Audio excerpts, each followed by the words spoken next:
Oh my God, they said it. Holy I shit. can tell you that we are not targeting anyone else in Gaza but civilians. Hamas is cynically,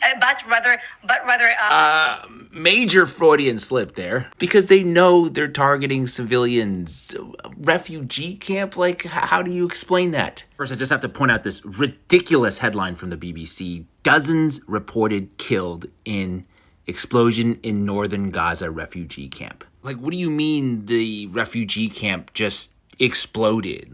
Did it just spontaneously combust? Like, what? Come on. Anyway, it had to be done because Hamas is using Gazans as human shields. They will say that innocent civilian lives are a tragedy of war as apartments, hospitals, and refugee camps are bombed. Fine, but the thing that I always do to see if an argument has any merit is to see if it stands the test of just one additional follow-up question. Just one. What if Hamas was hiding in Israel?